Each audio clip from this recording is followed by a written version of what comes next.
Actes des Apôtres, chapitre 9.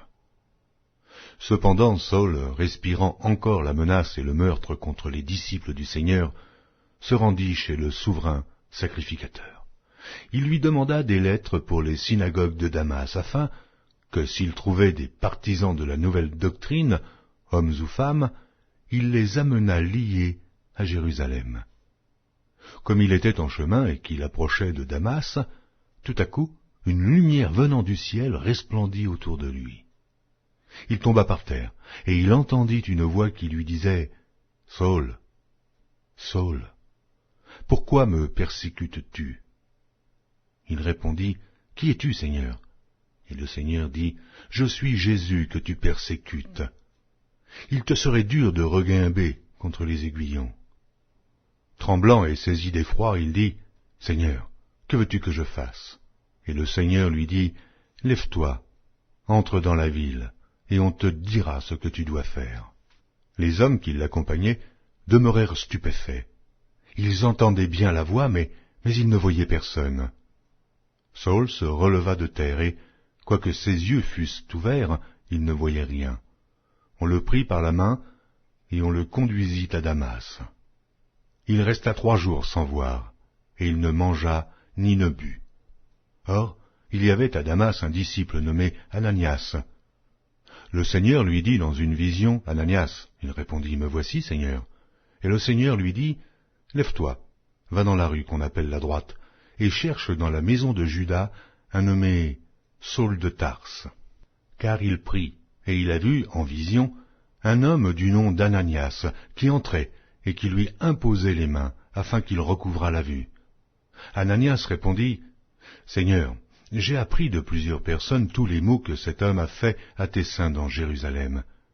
Et il a ici des pouvoirs de la part des principaux sacrificateurs pour lier tous ceux qui invoquent ton nom. » Mais le Seigneur lui dit, « Va, car cet homme est un instrument que j'ai choisi pour porter mon nom devant les nations, devant les rois et devant les fils d'Israël.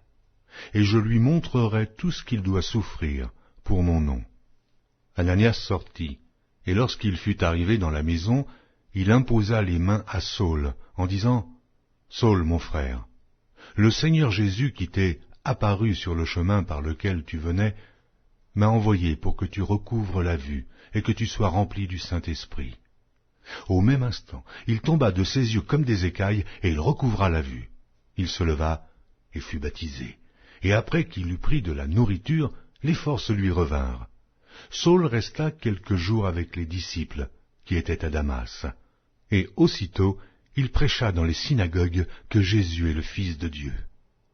Tous ceux qui l'entendaient étaient dans l'étonnement et disaient, « N'est-ce pas celui qui persécutait à Jérusalem ceux qui invoquent ce nom? Et n'est-il pas venu ici pour les emmener liés devant les principaux sacrificateurs ?» Cependant, Saul se fortifiait de plus en plus, et il confondait les Juifs qui habitaient Damas, démontrant que Jésus est le Christ. Au bout d'un certain temps, les Juifs se concertèrent pour le tuer. Et leur complot parvint à la connaissance de Saul. On gardait les portes jour et nuit, afin de lui ôter la vie.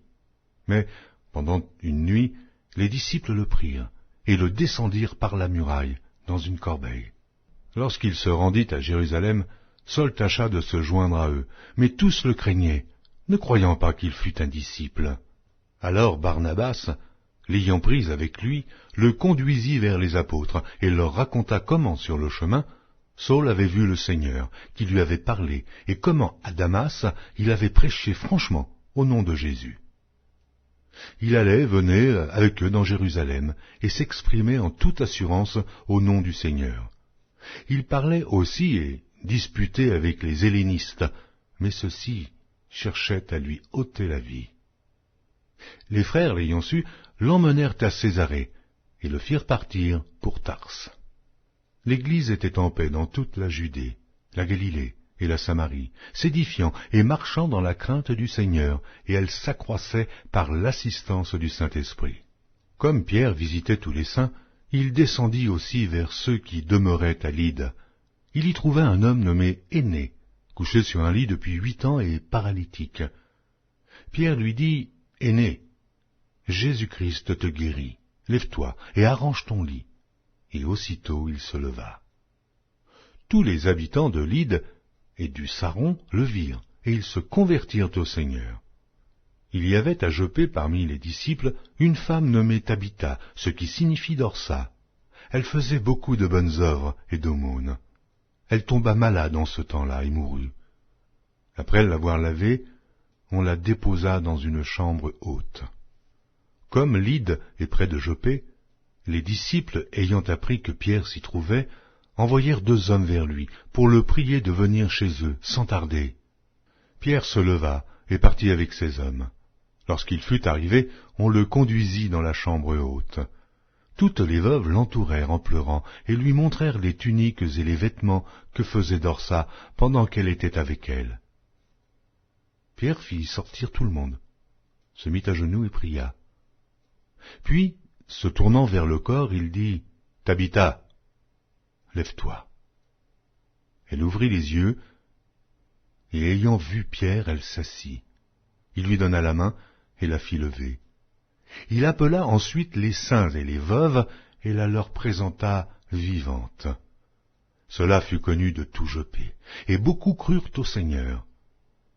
Pierre demeura quelque temps à Joppé, chez un corroyeur nommé Simon.